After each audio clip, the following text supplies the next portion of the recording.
As inscrições para a mais alta categoria do programa Bolsa Atleta, Atleta Pódio, podem ser feitas até o dia 10 de fevereiro de 2025. Todo o processo é feito de forma online, exclusivamente pela página oficial do Ministério do Esporte, no endereço gov.br/esporte.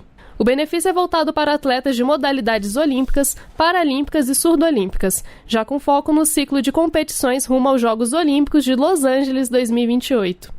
Podem ser indicados atletas de modalidades individuais que integram o programa dos Jogos Olímpicos, Paralímpicos e Surdo-Olímpicos de verão ou de inverno, que estejam entre os 20 primeiros do ranking mundial ou ranking olímpico.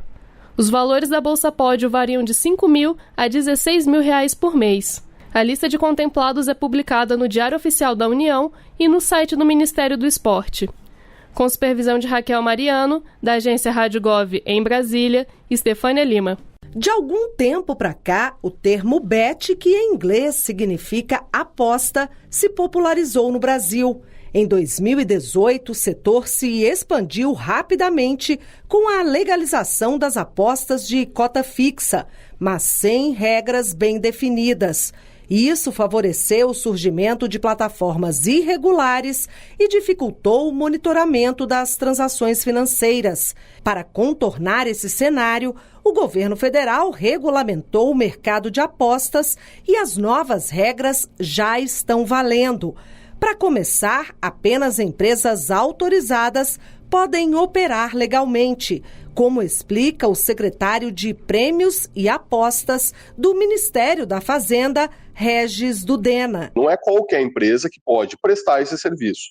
Ela tem que, primeiramente, se constituir como uma empresa brasileira, um endereço, que saibamos quem são os seus dirigentes. Essa empresa vem ao Ministério da Fazenda e aqui são avaliados diversos requisitos, questões jurídicas. Nós precisamos saber se essas empresas têm alguma pendência trabalhista, alguma pendência com o fisco.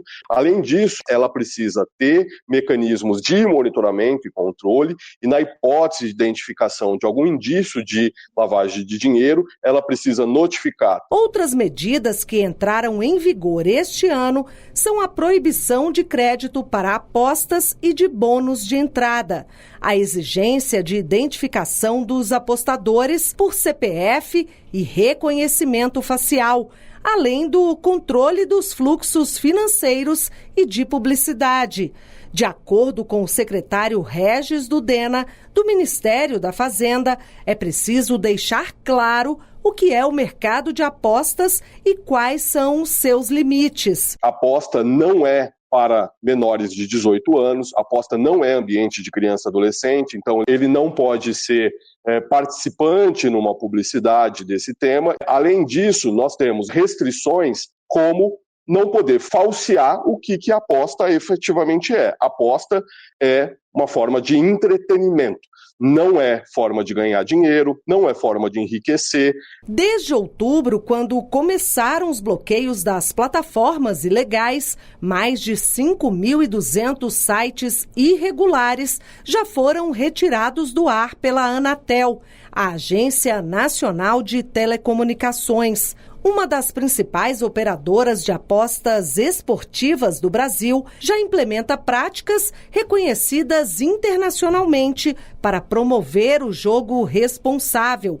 De acordo com o diretor da empresa, Felipe Fraga, a regulamentação garante benefícios aos usuários e também às empresas. Começando do depósito, a própria diversão dos jogos, nas apostas esportivas, até mesmo o momento do saque, tudo isso segue protocolos de segurança, protocolos criteriosos e rígidos para a defesa do apostador. Isso permite para as empresas criar novas parcerias, fechar acordos com instituições que vão cuidar do apostador. O controle e a fiscalização das operações de bets serão realizados pela Secretaria de Prêmios e Apostas por meio de um sistema próprio. Assim, o Brasil passará a ser um dos poucos países do mundo a contar com um banco de dados centralizado, que receberá informações diárias sobre as atividades de apostas. Reportagem Luciana Colares de Holanda. As vendas de milho para pequenos criadores por meio do programa Venda em Balcão da Companhia Nacional de Abastecimento atingiram o melhor resultado dos últimos 4 anos, chegando a quase 112 mil toneladas, um crescimento de 70% em relação ao comercializado em 2023. Cresceu também em 50% o número de clientes atendidos pelo programa. No ano passado, foram beneficiados mais de 11.800 criadores em todo o país. Os estados que apresentaram maior destaque para o crescimento de vendas foram Piauí, Ceará, Rio Grande do Sul e Rio Grande do Norte. A Rosilene Duarte de Lima, que mora em um assentamento da reforma agrária no Rio Grande do Norte, cria aves junto com o marido e o filho. E para alimentar as mais de 1.200 aves, só no ano passado comprou 25 toneladas de milho. Rosilene fala das vantagens de comprar o milho no balcão da Conab. Primeiro, ganho é econômico, o valor abaixo do mercado, e a venda em balcão, por ser próximo, 50 quilômetros de onde eu moro, é viável nós pegarmos lá e trazermos para a fazenda. O programa Venda em Balcão fornece alimentação animal para pequenos criadores da agricultura familiar inseridos nas cadeias de produção de carnes, leite e ovos. O presidente da Companhia Nacional de Abastecimento, Edgar Preto, fala da importância do programa para a agricultura familiar e na produção de alimentos estratégicos para a cesta básica dos brasileiros. É uma ação que beneficia tanto o agricultor como os nossos consumidores.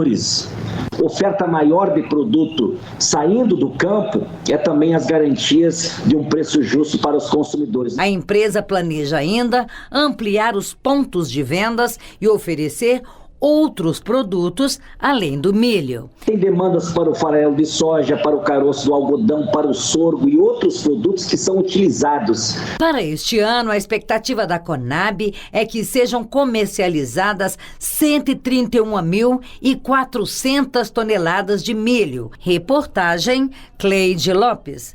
Segundo a pesquisa, o Bolsa Família foi responsável por uma redução de 41% na incidência e de 31% na mortalidade por tuberculose no Brasil no período de 2004 a 2015. Para o ministro do Desenvolvimento e Assistência Social, Família e Combate à Fome, Wellington Dias, os resultados reforçam a importância do programa. O acesso à alimentação, à educação, à higiene, enfim, tudo isso tiveram contribuições importantes e tiveram impacto na redução de casos de tuberculose. É um passo importante a mais nos efeitos do programa Bolsa Família positivo para a população. A tuberculose é uma infecção bacteriana correlacionada com a pobreza extrema. Isso porque a transmissão acontece por via respiratória e o bacilo de Koch, sua bactéria causadora, prospera em ambientes lotados e mal ventilados. A pesquisa mostra que com o dinheiro que a família recebe do programa, há uma melhora nas condições de moradia e as pessoas têm mais acesso a uma alimentação adequada. Isso fortalece o sistema imunológico e contribui para a prevenção e o tratamento da doença. O estudo mostra também que os efeitos do programa Bolsa Família são ainda mais evidentes entre as populações indígenas, onde houve uma queda de 63% na incidência de casos da doença e uma redução de 65% nas mortes, como explica a Priscila Gestal, pesquisadora e coautora da pesquisa. Elas têm características próprias de moradia que aumentam a transmissão da doença. Então, elas vivem aglomeradas, é a forma de vida delas, né? Então, a gente sabe que no Brasil são populações extremamente afetadas pela tuberculose, pelo adoecimento e pela morte, fora a dificuldade de acesso a serviços de saúde que eles têm, né? E péssima qualidade de alimentação e estigma, preconceito com relação a essa população. Para chegar aos números, o estudo utilizou dados do Cadastro Único e focou em brasileiros de baixa renda, ou seja, com renda per capita de até R$ 218 mensais. Entre as mais de 54 milhões de pessoas analisadas, cerca de 24 milhões eram beneficiários do Bolsa Família e quase 31 milhões não recebiam o benefício. O coordenador do estudo e professor do Instituto de Saúde Coletiva da Universidade Federal da Bahia, David Racela, destaca que a redução da pobreza é essencial para melhorar também outros índices como a mortalidade infantil e casos de mortes por HIV. Vamos analisar também a mortalidade infantil, sobretudo no extremamente pobre, tem efeitos incrivelmente altos, redução de hospitalizações, mortalidade materna, quase todas as doenças ligadas à pobreza melhoram drasticamente. Em 2023, no Brasil, foram notificados mais de 80 mil casos novos e mais de 5 mil mortes em decorrência da tuberculose. Tanto a prevenção quanto o diagnóstico e o tratamento da doença estão disponíveis gratuitamente no Sistema Único de Saúde. Além disso, o SUS também oferta a vacina BCG para proteger crianças das formas mais graves e disponibiliza tratamento preventivo para pessoas com maior risco de adoecimento. Reportagem Gabriela Noronha.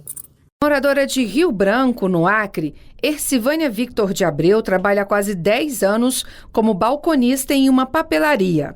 Ela recebe um salário mínimo e tem conseguido se manter enquanto estuda. Ainda tem mais 2 pessoas que dependem praticamente de mim, então mais é a cesta básica, luz, mais a gente consegue dar uma equilibrada. Desde 1º de janeiro, o salário mínimo está em R$ 1.518, um aumento de 7,5% em relação aos R$ 1.412 que estavam em vigor no ano passado. A diferença de R$ 106 foi calculada levando em conta o Índice Nacional de Preços ao Consumidor, INPC, que foi de 4,84% entre dezembro de 2023 e novembro de 2024, com mais 2,5% do Produto Interno Bruto, que é a soma das riquezas produzidas pelo país.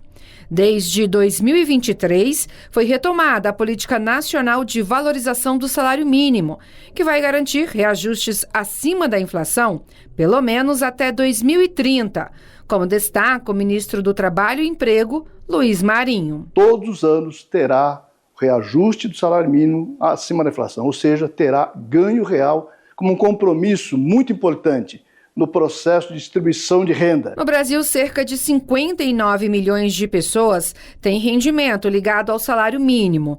O piso não afeta só a vida do trabalhador com carteira assinada ou de aposentados e pensionistas. Eduardo Galvão, professor de políticas públicas, explica que o mínimo também é atrelado a uma série de benefícios sociais, como o BPC, benefício de prestação continuada, o abono salarial e o seguro-desemprego. Isso acaba refletindo nessas políticas públicas e em muitas outras. Então, praticamente tudo que essas famílias recebem do salário mínimo vai diretamente para o comércio, em que gera mais emprego, gera mais receita local e por aí vai. Segundo Victor Pagani, diretor adjunto do DIEESE, Departamento Intersindical de Estatísticas e Estudos Socioeconômicos, o aumento de R$ 106 vai injetar na economia este ano 81 bilhões e meio de reais. Ele gera um dinamismo econômico, gera crescimento da economia e, consequentemente, também um aumento da arrecadação tributária. De acordo com um estudo feito pelo DIEESE, o reajuste do mínimo deve aumentar a arrecadação do governo com impostos sobre consumo em quase 44 bilhões de reais. O estudo aponta ainda que o reajuste do salário mínimo contribui para reduzir as desigualdades salariais entre regiões do país, além de ter impacto positivo sobre os reajustes dos pisos salariais das diversas categorias de trabalhadores. Reportagem Luana Karen. Notícias da Fazenda. Você bem informado sobre a economia do país. Uma parceria entre o Ministério da Fazenda e a Rede Nacional de Rádio. Nos últimos dias, foram espalhadas diversas fake news sobre o novo sistema de fiscalização da Receita Federal. que passará a obter informações de novas tecnologias como Pix, compras por aproximação e criptomoedas. Robinson Barreirinhas, secretário especial da Receita Federal, explica as mudanças que serão feitas, seus benefícios para a população e o que tem de mentira sobre o assunto. O mais importante é afastar as fake news, a mentira. Não existe isso de cobrança por Pix, de cobrança de imposto, de taxa sobre Pix. Isso não existe e jamais vai existir, porque a Constituição Federal veda a cobrança de qualquer tributo sobre movimentação financeira. O que mudou efetivamente em 2025?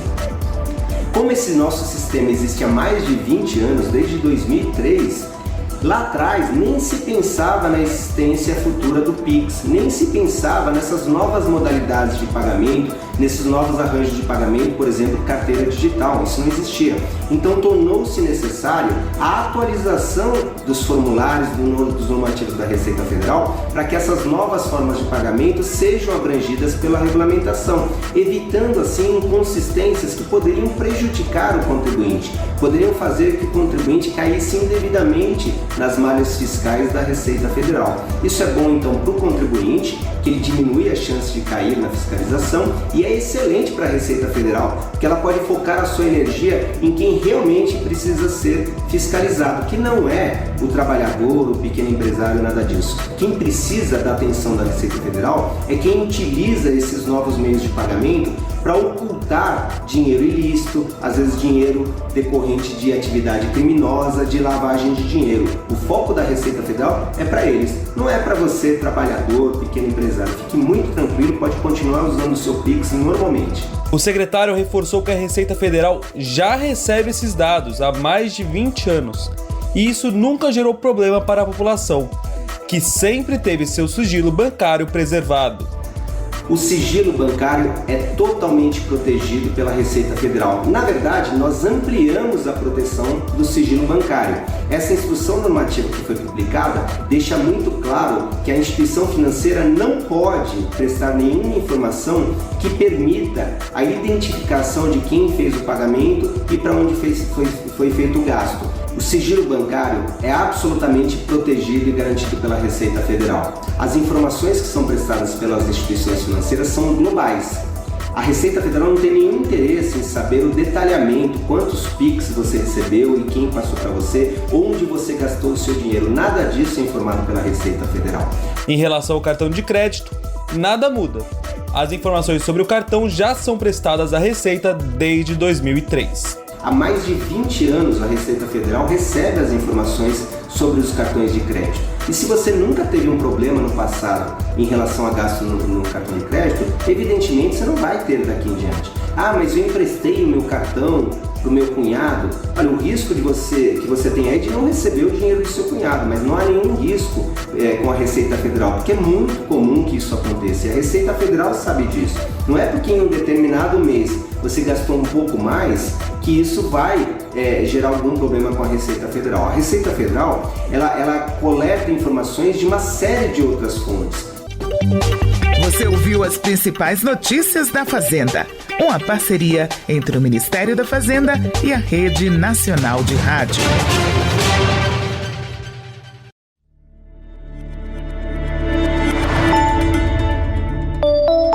Olá, eu sou Patrick Samartin e você está ouvindo o Boletim MEC.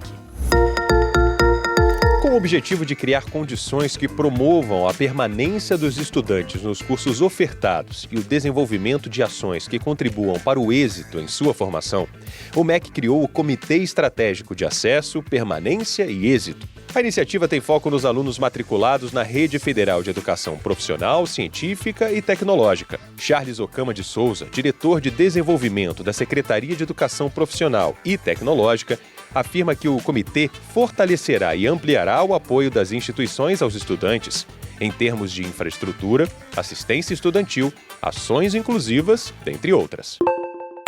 Os estudantes são prioridade para o Ministério da Educação. É por isso que a implantação deste comitê reafirma o compromisso do MEC com a promoção de políticas públicas que garantam a democratização do acesso à educação. E nós queremos que os estudantes não apenas ingressem nas unidades de ensino, mas também concluam os estudos. Para alcançar esse objetivo, o colegiado vai propor estratégias, orientações e diretrizes para as instituições integrantes da rede federal, além de apoiar na elaboração de diagnósticos, na formação de servidores e no monitoramento das ações. O MEC já desenvolve outras iniciativas com que visam garantir a permanência dos estudantes e a conclusão do curso. São ações que vão desde uma inteligência artificial, capaz de prever o risco de evasão escolar, para serem realizadas intervenções prévias, até o monitoramento do êxito dos alunos concluintes em relação aos indicadores de empreendedorismo, a continuidade dos estudos e a inserção no mercado de trabalho. Para saber mais sobre o comitê e outras iniciativas na educação, acesse o nosso portal www.gov.br/MEC. Ministério da Educação, Brasil, União e Reconstrução, Governo Federal.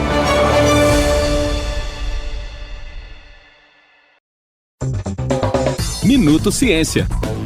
Um espaço com o objetivo de dominar a tecnologia de fabricação, caracterização e operacionalização de bytes quânticos e outros dispositivos supercondutores. Este será o papel do primeiro Laboratório de Tecnologias Quânticas do Centro Brasileiro de Pesquisas Físicas, unidade vinculada ao Ministério da Ciência, Tecnologia e Inovação. Com recursos da financiadora de estudos e projetos, o laboratório, localizado na cidade do Rio de Janeiro, agora conta com um refrigerador de diluição, já comissionado, que manterá os dispositivos resfriados a temperaturas próximas a zero absoluto, e também uma evaporadora, equipamento responsável pela produção física dos dispositivos. De acordo com o pesquisador Ivan S. Oliveira, líder do Grupo de Ressonância Magnética Nuclear do CBPF e coordenador do projeto, o laboratório tem importância estratégica para o desenvolvimento das tecnologias quânticas no Brasil. Para dar uma ideia, até o ano de 2024, estima-se que os países do mundo todo,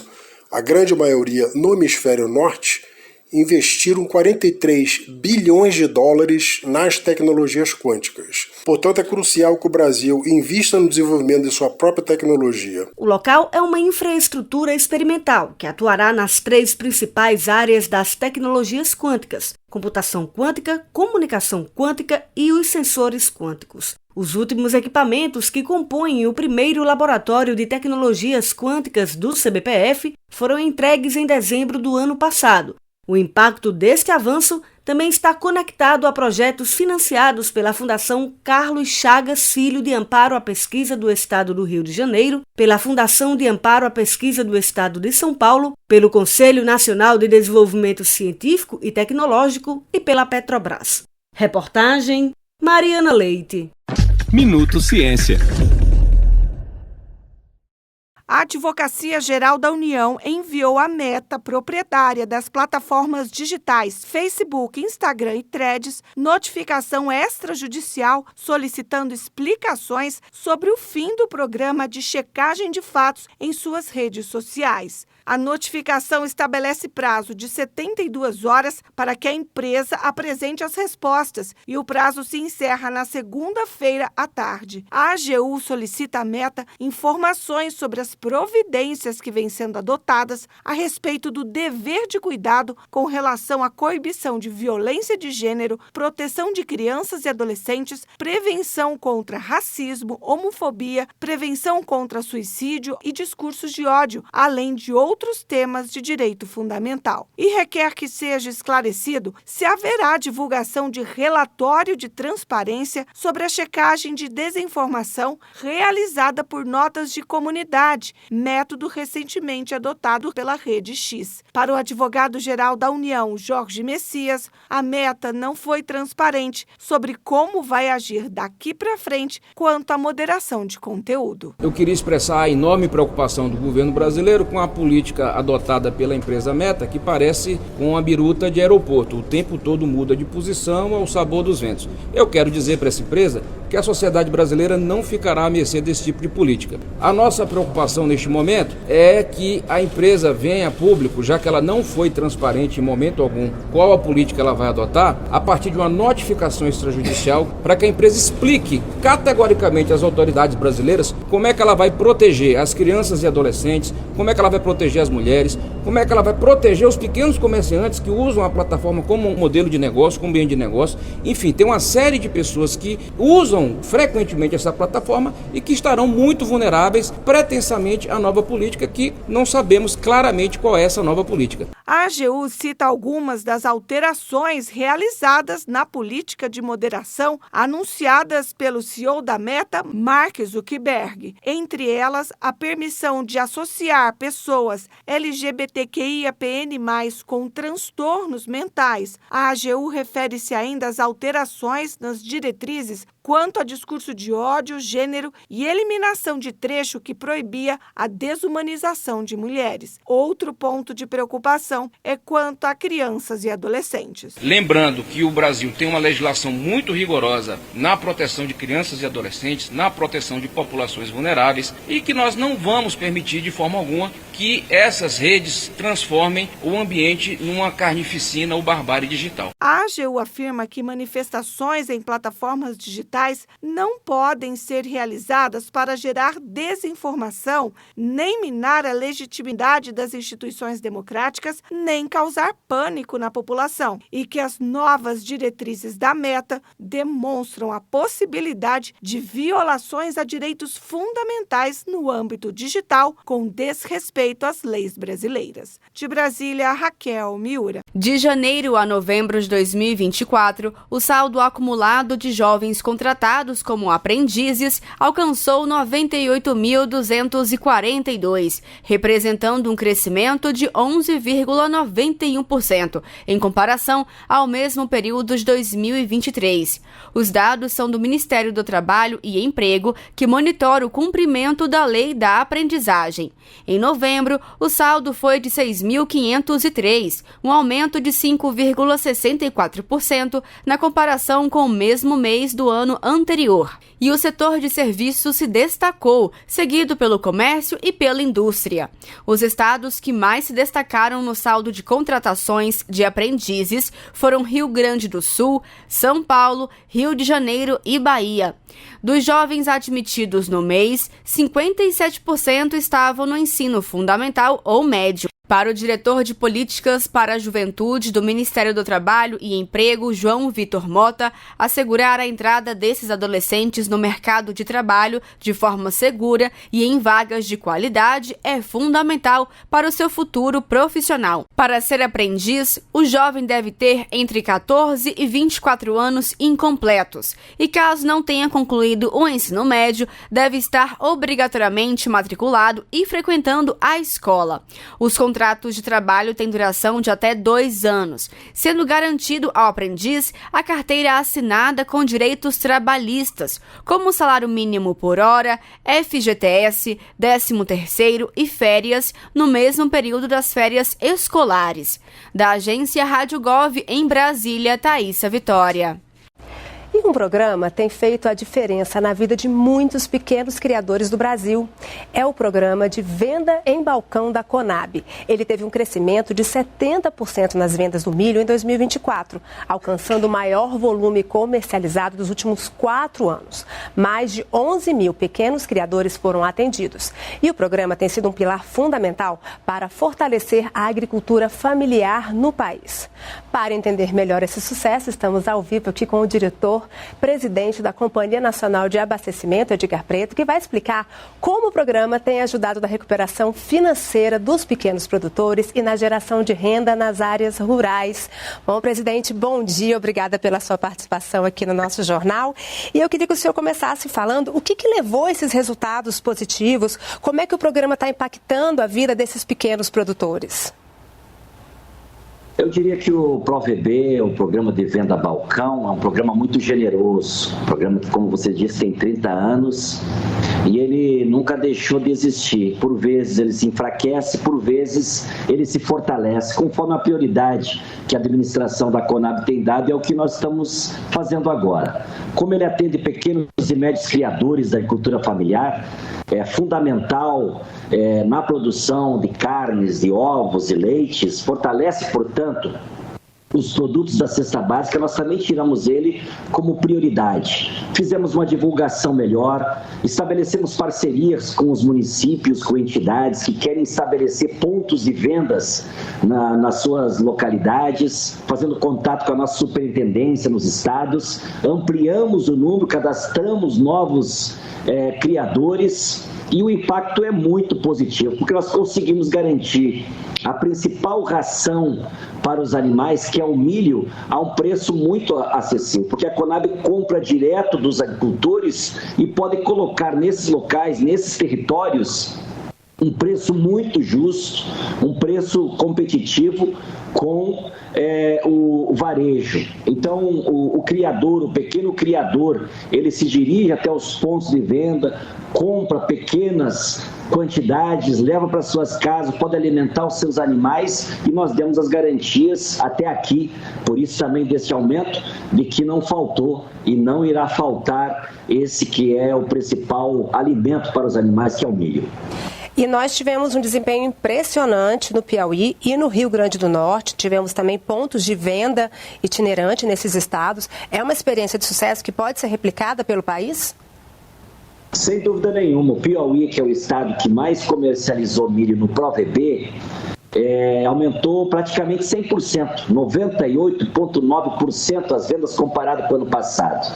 Além dessa divulgação maior, de estabelecer uma parceria mais ampliada com as prefeituras, especialmente, no Rio Grande do Norte tem uma experiência muito positiva, que a Conab, a nossa superintendência daquele estado, tem um programa chamado Conab Itinerante. Em todas as feiras agropecuárias, a Conab leva o milho nesses locais e lá mesmo faz a venda. Então são experiências muito positivas que nós queremos replicar em outros estados, especialmente onde tem mais interesse, mais pequenos, médios criadores que se relacionam com o programa do ProVB.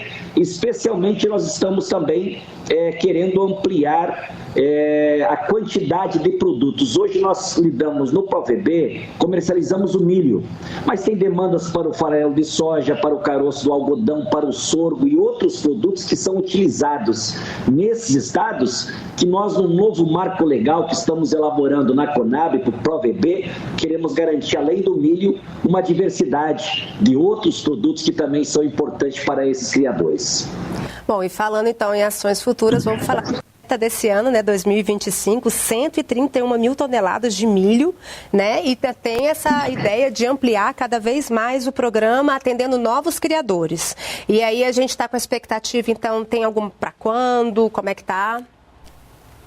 Então, nós temos milho. O mais importante é que não vai faltar milho, porque o ano passado nós fizemos uma compra muito importante, aliás, foi em 2003, quando nós retomamos a política dos estoques públicos. O primeiro produto que nós compramos foi o milho, porque a Conab faz a compra de produtos para estoques públicos no momento que para os produtores o preço está abaixo do mínimo.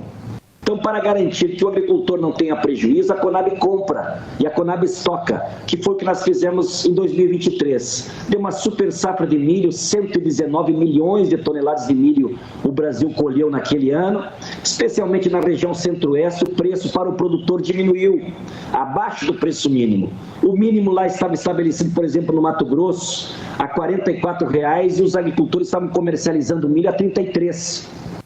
E a Conab, então, comprou 361 mil toneladas de milho. Estocamos no ano passado, no início do ano passado, quando deu a estiagem, a seca nos estados do Nordeste, quando o milho lá inflacionou.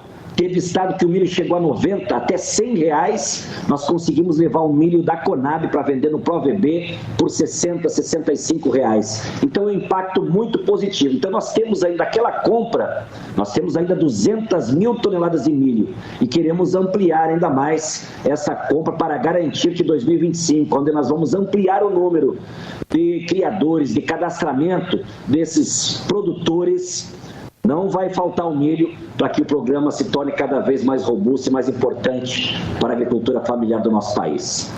E vale ressaltar que essa ação também ela não é isolada, ela não atende só esse pequeno produtor que precisa do milho para alimentar a sua criação. Ela é uma coisa que dialoga com a cesta básica, é a economia local sendo valorizada e isso gerando renda para todo o país. Sem dúvida nenhuma, a Conab voltou a cumprir com a sua missão, que é garantir o abastecimento.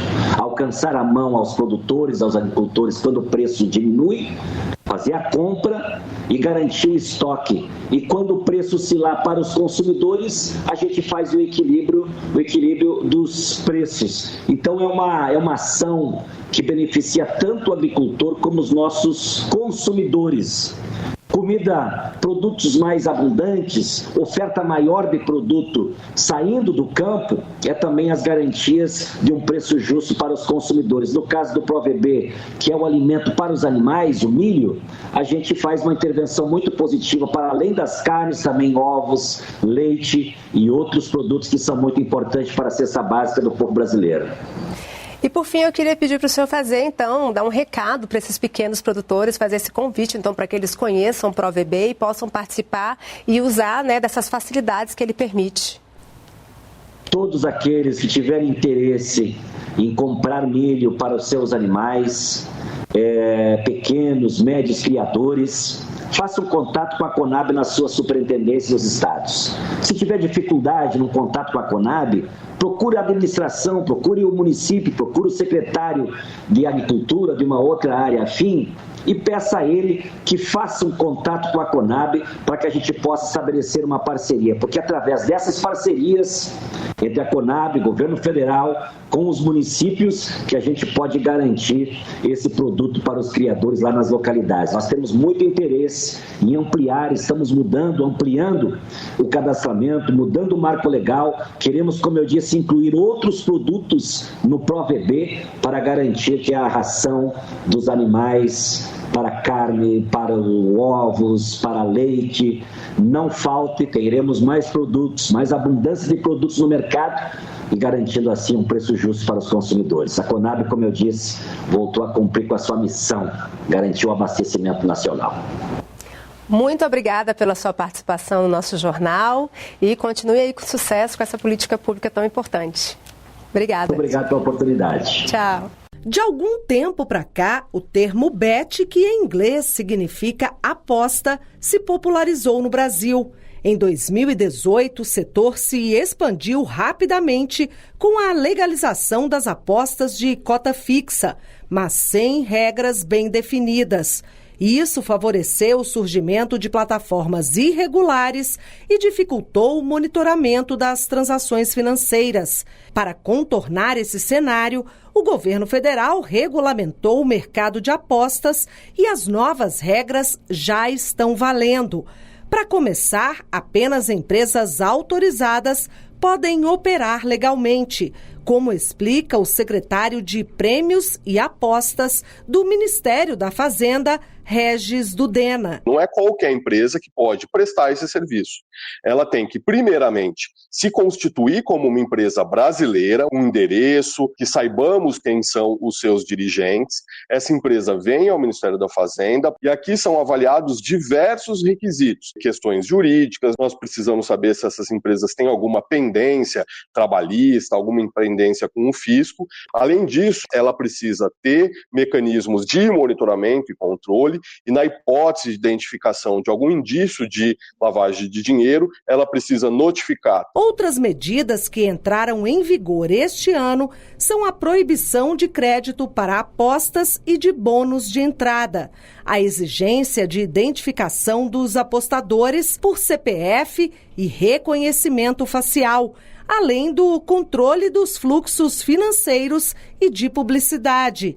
De acordo com o secretário Regis Dudena, do Ministério da Fazenda, é preciso deixar claro o que é o mercado de apostas e quais são os seus limites. A aposta não é para menores de 18 anos, a aposta não é ambiente de criança e adolescente, então ele não pode ser participante numa publicidade desse tema. Além disso, nós temos restrições como não poder falsear o que a aposta efetivamente é. A aposta é uma forma de entretenimento.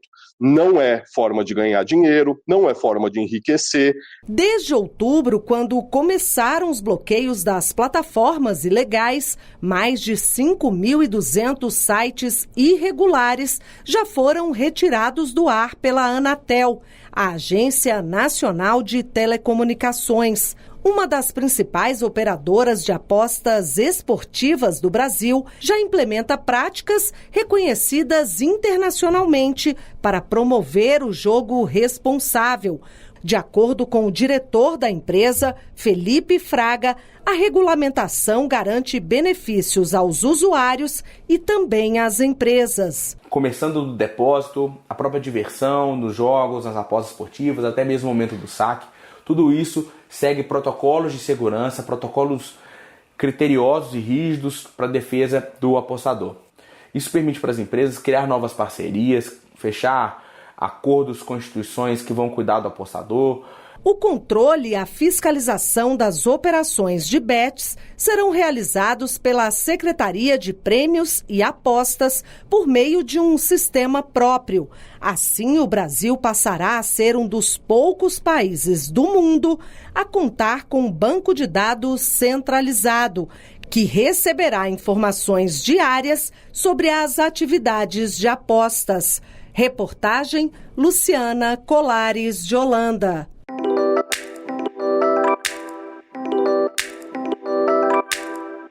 As coisas acontecem porque a gente nunca imagina que podem acontecer, nunca acha. Então, a gente, ao não achar, nós acabamos não nos prevenindo. Não é que você vai ficar em casa trancado, mas ter alguns cuidados básicos que podem tornar o seu verão super divertido, as suas férias maravilhosas, sem doença, sem adoecimento, sem ter que ir ao hospital e curtir ao máximo o final de ano e as festas. Durante as festas de fim de ano, um grupo trabalha incansavelmente para salvar vidas. As servidoras e os servidores do Sistema de Atendimento de Urgência, o SAMU. Durante esse período, o brasileiro gosta de viajar, descansar, relaxar. Mas é nesse momento que o inesperado pode acontecer. Um acidente de carro, uma queda, uma insolação na beira da praia. Mas como evitar as ocorrências mais comuns no fim do ano? Onde buscar assistência médica? Como saber em quais situações acionar o SAMU? Eu sou Débora Fortuna e no Papo Saúde de hoje nós vamos conversar com a médica infectologista e coordenadora da Sala de Regulação do SAMU Metropolitano de Salvador, doutora Adielma Nizarala. Ministério da Saúde oferece Papo Saúde, conversas que cuidam. O acionamento, não há barreira de acesso para o acionamento. Não deve haver nenhum tipo de barreira de acesso. Tanto que nenhum chamado do SAMU ele pode ser desligado sem que esta pessoa tenha acesso a conversar com um médico. O único profissional capaz de dizer se é um chamado para o SAMU ou não é o profissional médico. Agora, é a avaliação para o encaminhamento ou não de um recurso. Quando eu falo recurso, entenda-se ambulância. O encaminhamento de uma ambulância para um atendimento no local da ocorrência, essa é uma decisão que é feita pelo médico. Então, às vezes, as pessoas confundem. Eu abri uma ocorrência no SAMU e eu não fui atendida, não mandaram a ambulância. Não é que não mandaram a ambulância. A ocorrência ela foi aberta, esse médico, com a informação que ele recebe, lembrando que a gente trabalha com a informação de quem abre a ocorrência. Então a pessoa que abre a ocorrência ela tem que saber de medicina, de saúde? Não, mas ela pode nos dar informações precisas. Por exemplo, esse paciente está acordado, está desmaiado, esse paciente respira, não respira, está sangrando, não está sangrando.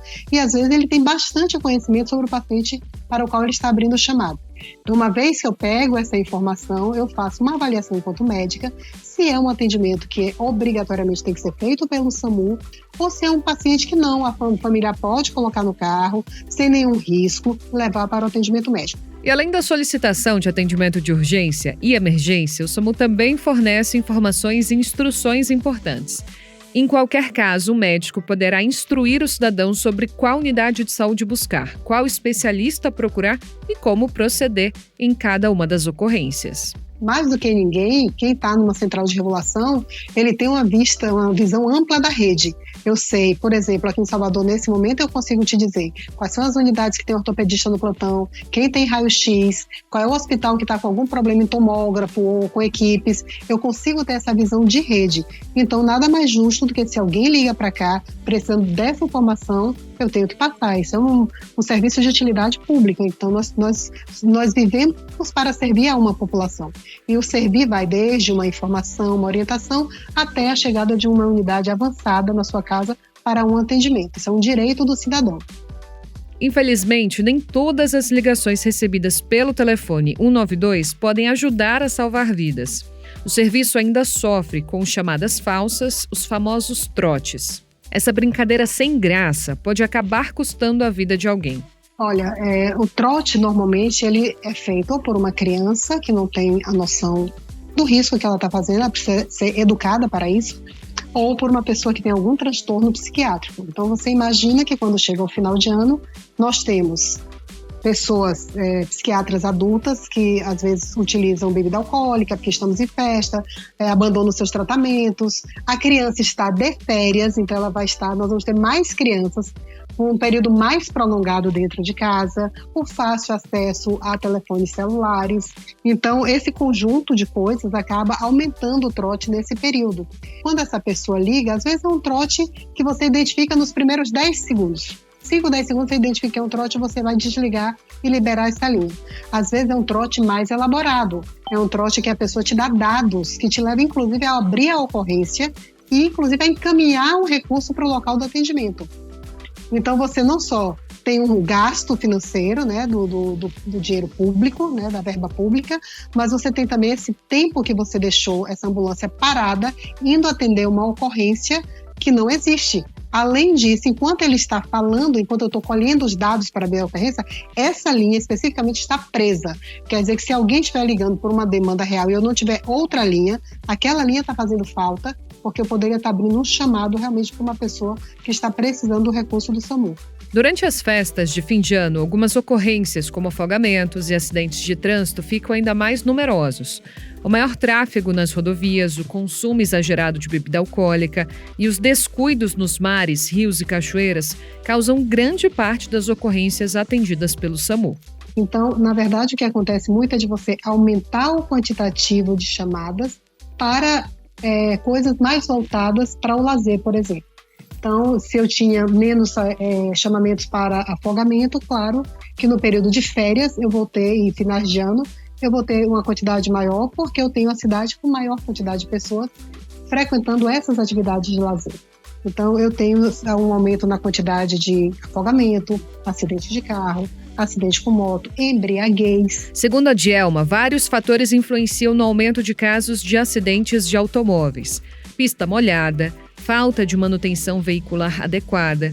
Mas o principal deles é um problema bem conhecido do Sistema Único de Saúde e das autoridades de trânsito: a mistura de álcool e direção. Então você acaba tendo pista molhada, as pessoas viajando, com pouca manutenção desses carros, e aumenta realmente o número de acidentes nesse período, porque nós temos uma quantidade maior de pessoas circulando.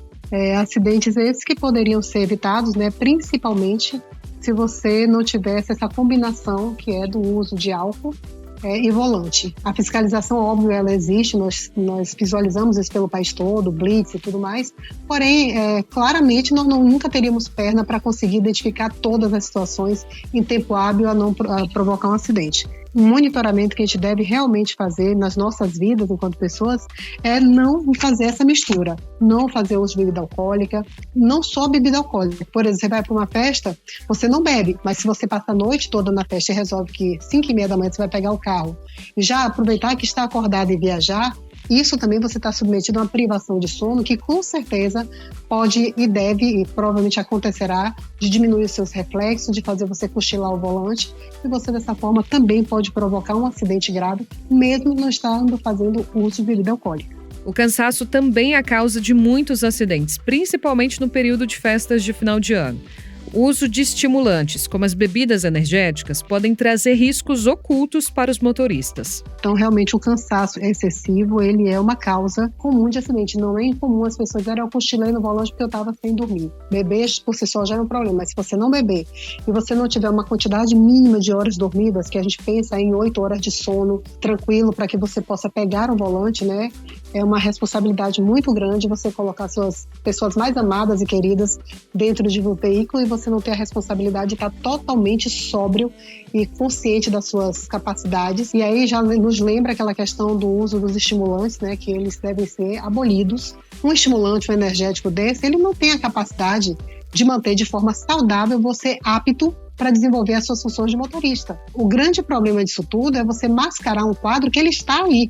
Se você não dormiu, se você trabalhou a noite toda, se você fez uso de bebida alcoólica e você está no estado de cansaço mental, os seus reflexos estarão diminuídos. Você pode usar alguma droga para estimular, mas ela é tempo dependente. Ela vai ser metabolizada e isso vai desaparecer.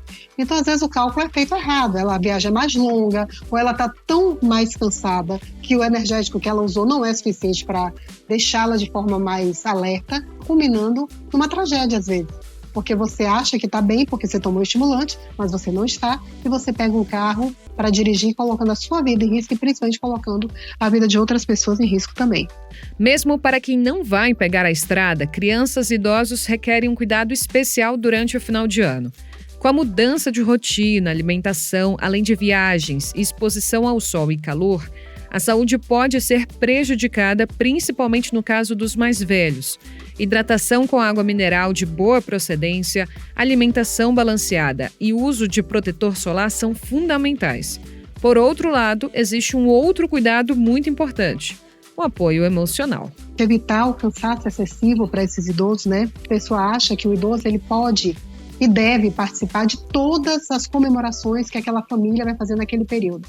E o idoso, ele está num outro ritmo, ele precisa ter vida social, mas ele está num outro ritmo, num outro estágio da vida. Não permite mais para ele, por exemplo, perder várias noites seguidas, isso pode acarretar adoecimento.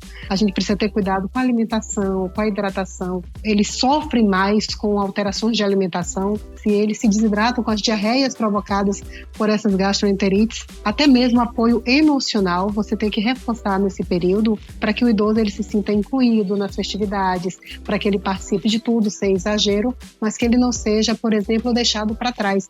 E aí é uma coisa interessante, que não é incomum a gente fazer atendimento de idosos que agudizaram suas doenças porque foram deixados para trás por suas famílias. A família viaja, deixa com o cuidador, porque o idoso, quando ele é acamado, quando ele tem uma limitação de caminhar, ele é visto pela família como um problema para sair numa viagem. Então eles ficam com cuidadores, os cuidadores nem sempre são tão cuidadores, e esses idosos acabam adoecendo e o SAMU é acionado em várias situações para esse tipo de ocorrência. O descuido com o uso de medicamentos, principalmente os de uso contínuo por pacientes idosos ou com problemas crônicos, também é a causa de muitas ocorrências durante o período de festas.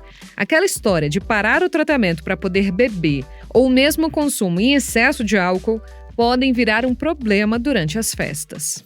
Eu tenho uma quantidade aumentada, por exemplo, de exacerbação dos quadros clínicos de pacientes com doenças crônicas, porque normalmente eles saem da rotina com as festas de final de ano, com férias, e acaba que os idosos, principalmente, que fazem uso de medicações cronicamente, eles acabam perdendo seus horários de medicação, abandonando a medicação para poder curtir, porque é aquele imaginário coletivo de que quando você quer tomar um champanhe, quer tomar uma cerveja, no final do ano você tem que suspender a medicação que você está usando.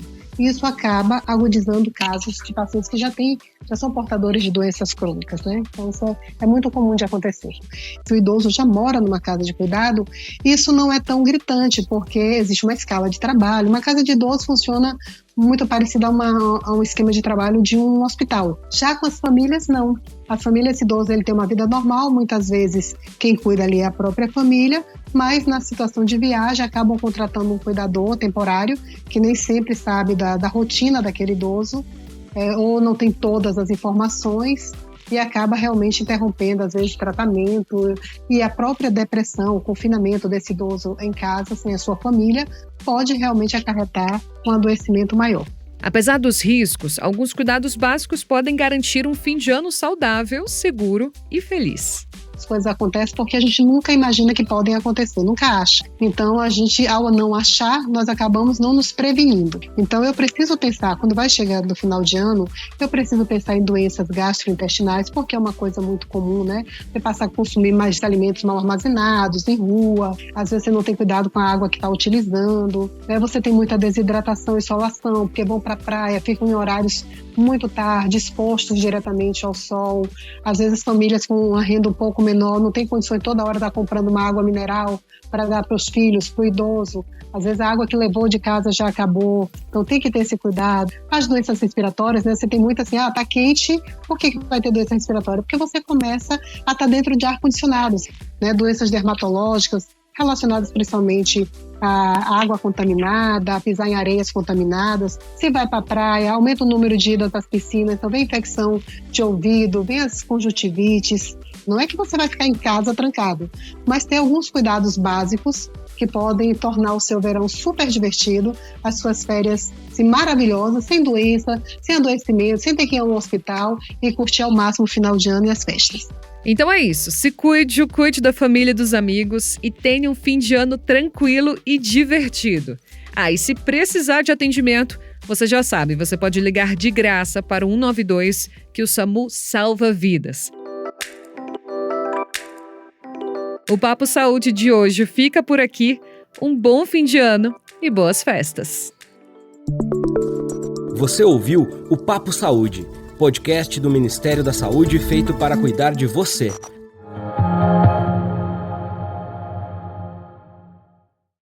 Sintonia, uma parceria da Assessoria de Comunicação da Casa Civil da Presidência da República com a agência Rádio Gov.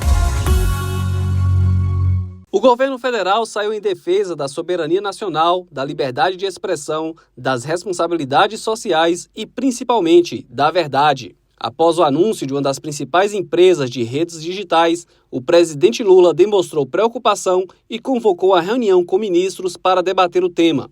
A suspensão do controle de conteúdo por parte dessas empresas impacta diretamente na sociedade, com desinformação, crimes e ameaças à segurança de todas as pessoas.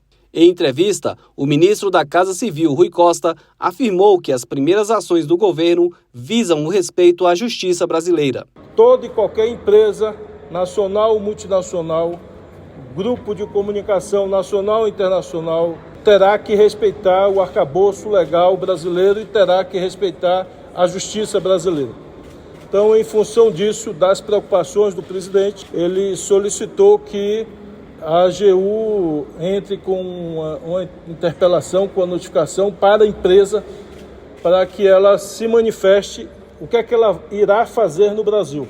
Paralelo a isso, nós vamos iniciar imediatamente, intensificar um diálogo com um grupo de trabalho envolvendo vários ministérios e chamar também interlocução com a sociedade. O ministro da AGU, Jorge Messias, explicou o motivo da preocupação e a necessidade da emergência. Tem uma série de pessoas que usam frequentemente essa plataforma e que estarão muito vulneráveis pretensamente à nova política que, como muitos das senhoras e dos senhores sabem, não sabemos claramente qual é essa nova política. Em razão da ausência de transparência dessa empresa, nós apresentaremos uma notificação extrajudicial e a empresa terá 72 horas para informar o governo brasileiro qual é, de fato, a sua política para o Brasil. Em dezembro de 2024, o IPCA, Índice Nacional de Preços ao Consumidor Amplo, foi de 0,52%. Com isso, o índice oficial de inflação do país fechou o ano acumulando alta de 4,83%, superando em 0,21 ponto percentual o IPCA de 2023 e ficando 0,33 ponto percentual acima do teto da meta de inflação estabelecida pelo CMN, o Conselho Monetário Nacional. Os dados foram divulgados nesta sexta-feira, dia 10, pelo IBGE, o Instituto Brasileiro de Geografia e Estatística. Segundo o Instituto, os maiores impactos sobre a inflação de 2024 vieram do grupo Alimentação e Bebidas, que acumulou alta de 7,69% em 12 meses. Além disso, as elevações acumuladas nos preços dos grupos Saúde e Cuidados Pessoais e Transportes também tiveram impactos significativos. Juntos, esses três grupos responderam por cerca de 65% da inflação de 2024. Entre as 16 localidades onde o IBGE faz o acompanhamento semanal dos preços, São Luís teve a maior inflação acumulada em 2024, de 6,51%. O menor resultado foi em Porto Alegre, 3,57%, sob influência das quedas locais nos preços da cebola, do tomate e das passagens aéreas. Já o INPC, Índice Nacional de Preços ao Consumidor, que mede a inflação das famílias com renda de até 5 salários mínimos, teve alta de 0,48% em dezembro. Em 2024, o INPC fechou em 4,77%. Os dados completos da pesquisa estão disponíveis em cidra.ibge.gov.br. Da agência Rádio Gov em Brasília, Ariane Póvoa. Minuto Ciência. Um espaço com o objetivo de dominar a tecnologia de fabricação, caracterização e operacionalização de bytes quânticos e outros dispositivos supercondutores. Este será o papel do primeiro Laboratório de Tecnologias Quânticas do Centro Brasileiro de Pesquisas Físicas, unidade vinculada ao Ministério da Ciência, Tecnologia e Inovação. Com recursos da financiadora de estudos e projetos, o laboratório, localizado na cidade do Rio de Janeiro, agora conta com um refrigerador de diluição, já comissionado, que manterá os dispositivos resfriados a temperaturas próximas a zero absoluto, e também uma evaporadora, equipamento responsável pela produção física dos dispositivos. De acordo com o pesquisador Ivan S. Oliveira, líder do Grupo de Ressonância Magnética Nuclear do CBPF e coordenador do projeto, o laboratório tem importância estratégica para o desenvolvimento das tecnologias quânticas no Brasil. Para dar uma ideia, até o ano de 2024, estima-se que os países do mundo todo, a grande maioria no hemisfério norte, investiram 43 bilhões de dólares nas tecnologias quânticas. Portanto, é crucial que o Brasil invista no desenvolvimento de sua própria tecnologia. O local é uma infraestrutura experimental que atuará nas 3 principais áreas das tecnologias quânticas: computação quântica, comunicação quântica e os sensores quânticos. Os últimos equipamentos que compõem o primeiro Laboratório de Tecnologias Quânticas do CBPF foram entregues em dezembro do ano passado. O impacto deste avanço também está conectado a projetos financiados pela Fundação Carlos Chagas Filho de Amparo à Pesquisa do Estado do Rio de Janeiro, pela Fundação de Amparo à Pesquisa do Estado de São Paulo, pelo Conselho Nacional de Desenvolvimento Científico e Tecnológico e pela Petrobras. Reportagem Mariana Leite. Minuto Ciência.